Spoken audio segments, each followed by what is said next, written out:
Čitamo Božju reč iz Psalma 25. 12. stih i kaže ovako. Da ja to ovako napravim. Ima li koga ovde koji se boji Gospoda? Evo red Božja pita. Ima li ovde koga da se boji Gospoda? Ko se stvarno boji Gospoda, on će ga poučiti kojim putem će ići. Koji se boji Gospoda. Bog će ga naučiti, pokazati koji je put za tebe. Kojim putem treba da ideš i da ne promašiš. Da se čvrsto držiš tog puta. Da ne dvoumiš. Jel treba vamo ili tamo? Gospod će te poučiti. Stavi svoje pouzdanje u njega. Ali to ćeš moći samo onda ako se stvarno bojiš Gospoda. Hajde da ustanemo. Kažimo Gospodu, jer zaista želimo da nas on uveri kojim putem valja ići. Koji je to put koji nas vodi ka dobru koje Bog ima za nas. I dok stojimo, čitamo Božju reč napisano u prvoj poslanici Korinčanima, 15. glava, 2. stih. Po evanđelju ste na putu spasenja, ako zbilja čvrsto držite reč koju sam vam kao radosnu vest objavio, osim da ste lakomisleno prigrlili vjeru. Toliko reči. Izvolite se. Evo, opet mi o putu iz Psalma u Novi Zavet i opet o putu Božjem. I kad bi mogli shvatiti i razumeti da je Bog u svakom vremenu za čoveka imao put koji vodi ka Bogu. U svakom vremenu čovek je mogao doći Bogu ako je želeo. Ako je srcem tražio Boga. Bog je uvijek otvorio put da čovjek može pristupiti Bogu. Tako je Avel pristupio Bogu. Tako je Enoh pristupio Bogu. Tako je Noja pristupio Bogu. Znate, pa onda Avram, pa Mojsije. I u svakom vremenu vidite koji je čovjek imao otvoreno srce za Boga. Bog mu je pokazao put k njemu. Hajde, možete imati to uvjerenje u svome srcu. Da će vas zaista Bog voditi pravim putem. Da Bog ima pravi put za tebe i za mene. Taj put je Isus, jel? Taj put koji je sam Gospod jeste čoveku predstavljen u evanđeljima, u poslanicama. Bog je tako jasno označio, pokazao, opisao, tako jasno da čovjek ako ima otvoreno srce za Boga, ne može da promaši taj put. Ne može da ga ne vidi. Taj put je tako otvoren za one koji zaista srcem svojim traže Gospoda. Vidite, za početak ne moraš ljubiti Gospoda, to kasnije dolazi. Ali za početak, ako je srce otvoreno, ako srcem tražiš Boga, taj put je Bog stavio pred tebe tako jasno da ne možeš promašiti. Ali onda, znate, Gospod daje neka uverenja, poučenja. Želi nas upozoriti kako je taj put ozbiljan. Kako tu nema šale, nema igranja, znate, poigravanja. Hoću, neću, sad hoću, posle neću. Znate, to je jako ozbiljan put. Jako ozbiljan. I tako ga moramo shvatiti. I želim da govorimo o tome putu, ali onako, zaista kako je on predstavljen, kako ga je Bog predstavio. u svojoj reči. I gledajte, Bog objavljuje o ovoj reči, po evanđelju, po reči koju je Bog poslao tebi, po njoj, ona te dovodi na taj put. Ako ćeš biti poslušan Božjem savjetu, Božjoj poruki, Bog će te postaviti, dovesti na taj put. I sada, čovjek je imao uvijek problema sa služenjem Bogu, jel? Uvijek je iskazivao neku svoju nemoć, pa nespremnost, nemogućnost, uvijek je nešto stajalo na put, uvijek se nešto preprečilo, uvijek je neki problem izlazio i mislimo, pa joj, pa to nije moguće, pa kako ću, pa šta ću. Ali kada te Bog na nešto poziva, on ti hoće i pomoći. On ti hoće pokazati da ono što ti ne možeš, on je već učinio. Ali da li si ti spremna da prihvatiš tu stvarnost koju je Bog već pripremio za tebe? Sada, taj put spasenja, pa pazite, šta znači put?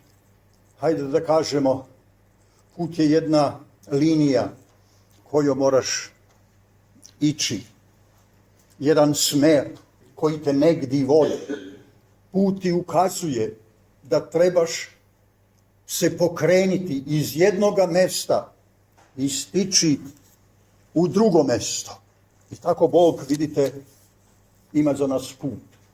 Iz tačke propasti do tačke proslavljenosti i slave Božje. Ali sada, da li smo spremni da bliže upoznamo taj put? Možda je lijepo slušati o tom putu. Kad se priča, kad se govori, možda izgleda sve lako. Ali kada kročiš na taj put, onda shvatiš da i ti imaš neke obaveze na tom putu. Da imaš ti neke dužnosti na tome putu. I da u tom putu trebaš da uložiš nešto iz svojega. Nije sve na gotovo, znate. Nije sve na gotovo. Na tome putu Bog očekuje saradnju sa tobom. On čini ono što ti ne možeš. A on ostavlja da ti činiš ono što ti možeš.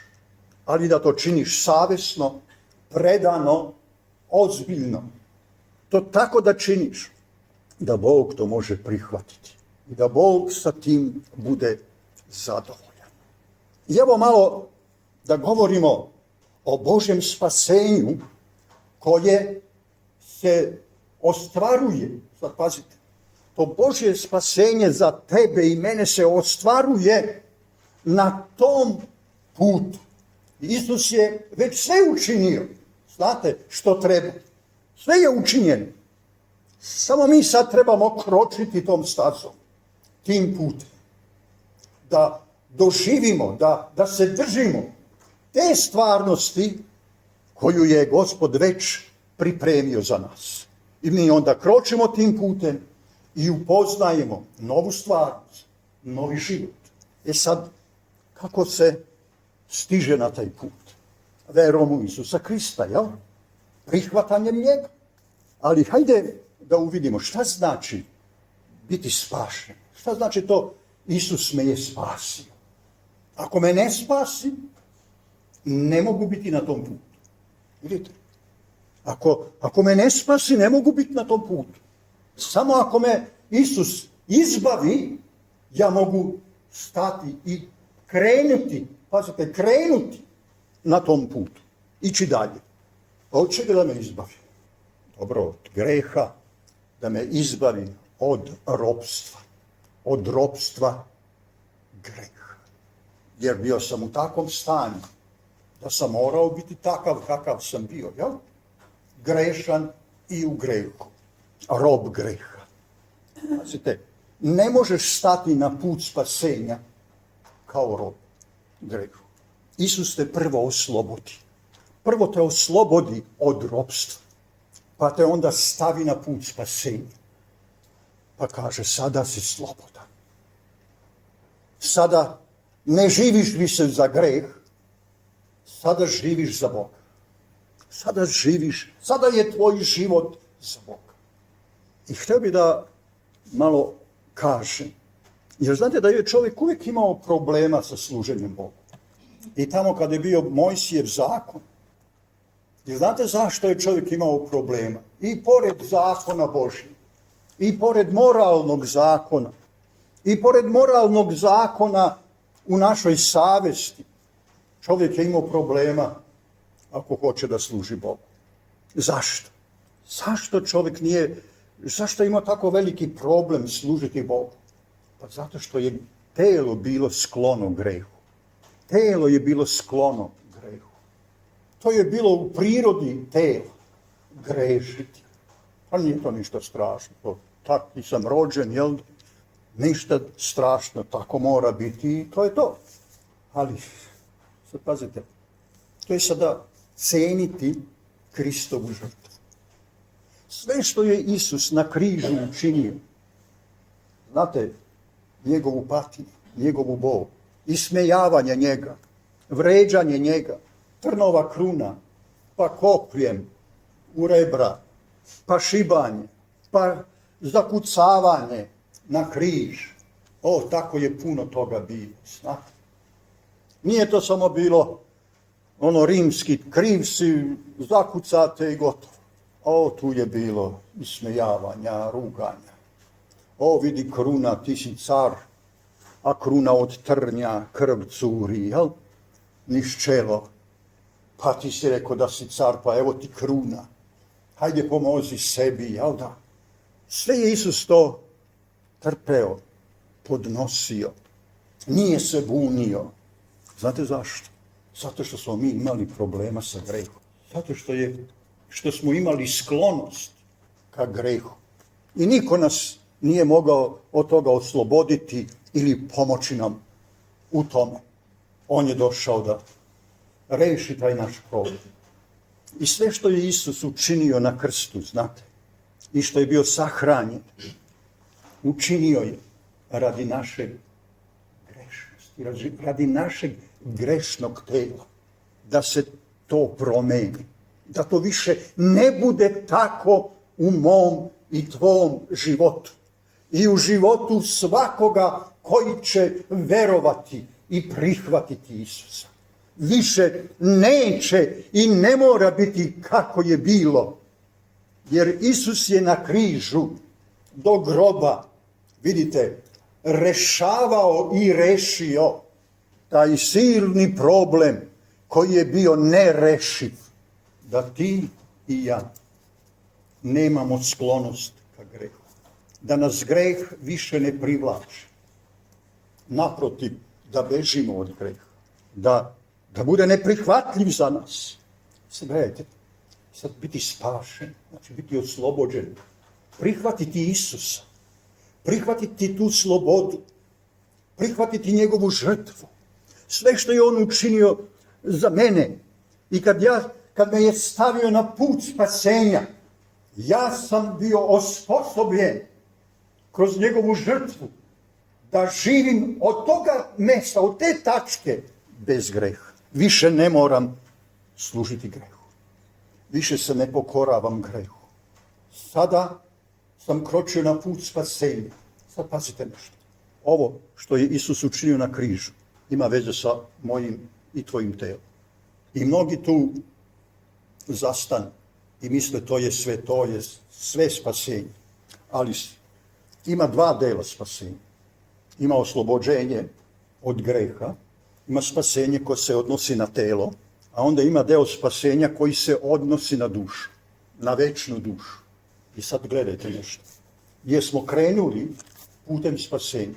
Krenuli smo slobodni od greha.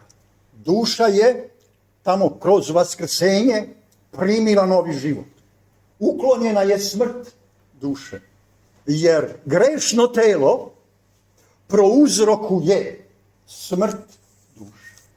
Duša je izgubila večni život zbog greha, što je dato mesta grehu. Ali sada je Isus rešio problem tela, greh je rešen, oslobođen je od greha, a duša je sada primila novi život. Primila je novi život. Sada ja mogu takav ići tim putem spasenja. Telo oslobođeno od greha, a duša živa za Boga. Ali i to nije sve. Jer znate da možete izgubiti spasenje duše. Svaki put vodi ka cilju, jel? Ali vaša duša bit će sigurna da neće opet dopasti smrti tek kad bude stigla na kraj. Tek kad bude stigla na kraj. Tada dobijamo potpuno spasenje. Tada dobijamo potpuno spasenje. Što znači, dok ti hodaš tim putem spasenja, Bog ti je sve pripremio, omogućio. Ali Bog otkriva se i reči da čovjek može da stane, da se predomisli, da se umori, da se vrati nazad, da se okrene i vrati nazad. I nikad neće stići ka cilju. Izgubit će spasenje svoje duše. Da li shvatam koliku odgovornost imamo prema svojoj duši dok živimo ovaj život ovdje na zemlji? Da li dovoljno pazimo, vodimo računa? Da li čuvamo život koji ima naša duša? Da li čuvamo taj život? Da li vodimo računa? Da li smo brižni prema našoj duši? I pazimo da ne izgubi taj život. Otreznite se kao što je pravo i ne grešite. Uistinu, neki ne poznaju Boga. Neka vas je stid što sam morao to reći. Otreznite se. Ne grešite. Jer mnogi misle, pa ja sam na putu spasenja. Sada, moja duša spaša. Zaboravljaju mnoge stvari. Osjete se komotni. I onda stoji ovo upozorenje. Otresnite se. Dođite k sebi. To nije kako ti zamišljaš. Moraš se držati reči. Sad pazite, smo čitali. Po ovom evanđelju smo na putu spasenja. Ako zbilja ozbiljno držimo tu reč, ne smemo lako misleno prigrliti veru. Lako ću ja, sad je Bog sa mnom. Moramo biti ozbiljni. Moramo se držati ove reči. Što znači otrezniti se u oči, primeti da je nešto zanemareno, da je nešto izostavljeno, zapušteno. Otrezni se, zdravo razmišljaj. Odnosi se na greh. Ne grešite više. Ne grešite. Jer onda vidite, dolazi, izgleda da ne poznaš Boga. Neki zaboravljaju na Boga. Apostol kaže, žao mi je, jel da, teško je to reći, ali prisiljen sam to reći. Kad vi koji poznate Boga, grešite. Pa šta će onda oni grešnici? Ja? Kako bi mi to trebali razumjeti. I želim da se držimo pisma. Dakle, da li možemo shvatiti sada šta je važno na putu spasenja? Šta je važno na putu spasenja? Kročim putem spasenja. Šta je važno za mene na tome putu spasenja? Da njime idem sveto, čisto, pravedno. Da na tome putu tako živim. Od početka pa do kraja. Moram o tome voditi račun. Da očuvam svetost koju postizavam verom u Krista. Posvećenje koje u meni ostvaruje Duh Sveti. Ne žalostite Duha Svetog kojim ste zapečačeni za dan izbavljenja. Držite sebe svetim i čistim. I onda, vidite, takvi sveti i čisti, da dođemo na kraj puta. Onda ste stigli na cilj. Da kada Isus dođe, on vas nađe svetima i čistima. Jer on želi uzeti i uzet će one koji su posvećeni, očišćeni, pravedni u svetosti, a čistim življenjem, svetim življenjem, vidite, mi smo očuvali život naše duše. Sada promislite, kad god grešite, vi dovodite u opasnost svoju dušu. Vi kontaktirate sa smrću. Kad god grešite, vaša duša može ponovo se vratiti u smrt kroz greh vašega tela. Želim da to neke stvari vidimo kroz Bibliju. Rimljanima 6:22 kaže, ali sada, dakle, oslobođeni ste, na putu ste spasenja, ali sada dok služite Bogu, pošto ste oslobođeni greha, dakle, sada pošto ste oslobođeni od greha, imate kao rezultat tog oslobođenja od greha po Isusu, rezultat toga jeste posvećenje, a za svršetak život večni. Sad pazite, sada pošto ste oslobođeni od greha, za rezultat imate posvećenje, a svršetak život večni. Ako se održite u slobodi, ako se održite u posvećenju na tome putu, svršetak je život večni. Vidite, duša je oživljena odmah na početku, ali morate čuvati taj život, brinuti o tome. Kako? Posvećenim životom, posvećenim življenjem. I onda na svršetak imate osiguran život. Više vas ništa ne može, znate, vratiti u stari život. Više dušu ništa ne može povratiti u smrt. Kada stignete sveti i čisti do kraja vašeg puta. Filipljanima 3:14 kaže, trčim prema cilju da postignem nagradu, nebesko stanje u koje smo pozvani. Pavle kaže, trčim prema cilju da postignem nagradu, da primi taj večni život. Znate, tamo kad više niko neće moći uzeti od tebe taj život. Vi ste primili nagradu, vi ste završili vaš put, vi ste se održali svetima i čistima. I sad više niko ne može uzeti tu nagradu. Ali pogledajte sad Pavlovo uverenje, nastojanje, šta ga vuče ka cilju, ta nagrada. Ali on se ne osjeća umoren. Ne, on ima snage da trči. Uložit će sve da istrči tu trku, da primi nagradu. Život večni. 1. Petrova 1:9 kaže, jer ćete postići cilj svoje vere, spasenje svoje duše. Postićete cilj svoje vere. Postićete cilj. Tamo cilj je uvijek na kraju, znate. On je uvijek na kraju. A vi ćete postići taj cilj, spasenje svoje duše. To je tamo na kraju. Onda ste sigurni. Više ne mogu biti prevareni. Više se ne mogu umoriti. Sad sam istrčao to. Sada je put iza mene. Sve je završeno. Ja sam trku završio, što Pavle kaže. Ja? Meni je osiguran sad venac slave. Sve je završeno. Ja sam uspeo. Ja sam došao do cilja. Ja sam održao tu svetost, čistotu. Nisam stao, nisam se okrenio nazad, nisam pao, nisam se umorio. Dakle, vidite, ta druga deonica spasenja jeste tamo na kraju. Jedna deonica ili jedan deo spasenja je odmah na početku puta, a druga se završava tamo na kraju.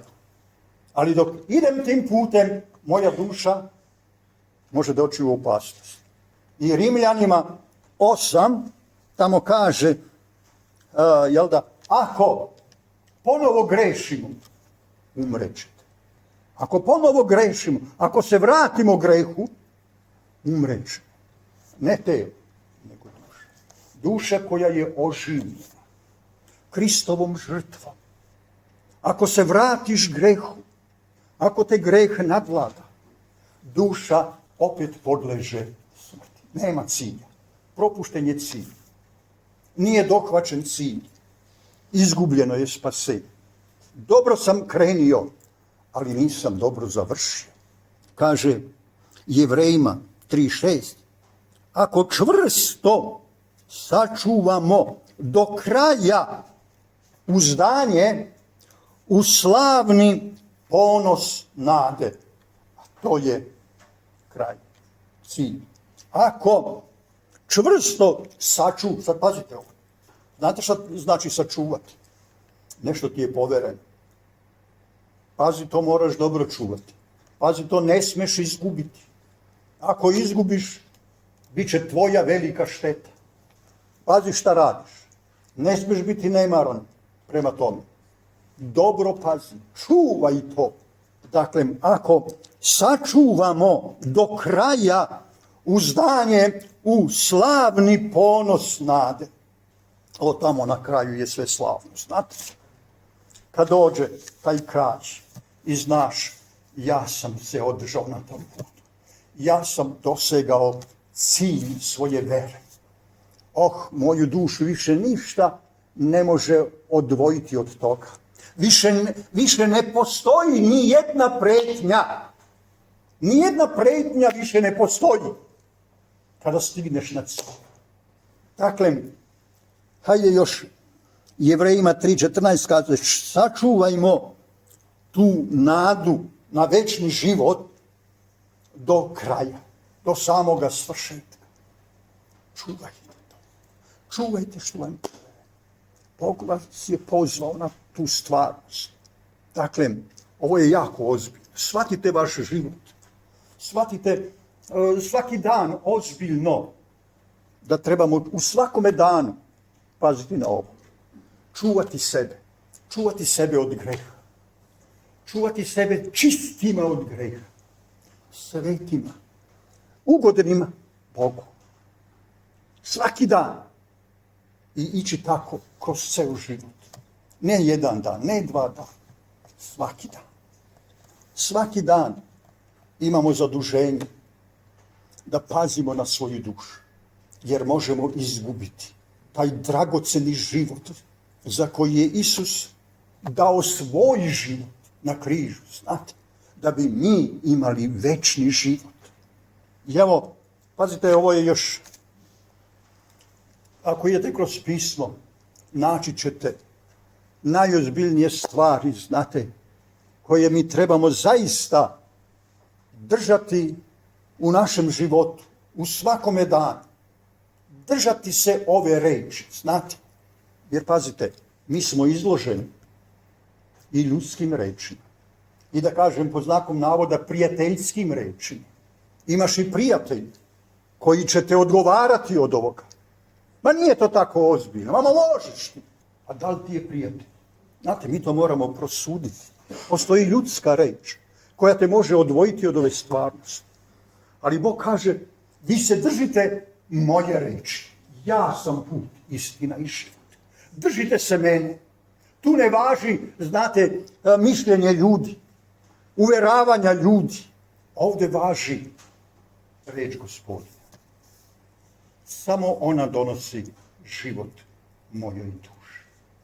Svaka druga stvarnost, svaki ljudski čak savjet ugrožava moj večni život. Ako ću ugađati ljudima, zanemarit ću Boga. A onda je moja duša u opasnosti. Tako da, evo, hajde da ozbiljno shvatimo ovo. Ovo je reč Gospodina. Evo, svi imamo svoju dušu. Svi trebamo da brinemo o svojoj duši. Praktično, mi ćemo odgovarati svaki za svoju dušu. Osim mene, ja ću odgovarati i za vaše duše. Ja ću odgovarati i za vaše duše. Šta sam vam govorio? Jesam li vas upozorio na vreme? Jesam li vam govorio istinu? Ako sam zatajio u nečemu, ja ću odgovarati pred Bogom. Ali ovako vi ste odgovorni za svoju dušu. Promislite svaki dan šta ja činim za spasenje moje duše. Nemojte reći, pa Isus je to sve već sredio. Ostavio je nešto iza nas, da i mi nešto činimo. A to je da pazimo na svetost i čistotu našeg života u svakom danu. Neka nam Bog svima u tome pomogne. Amen.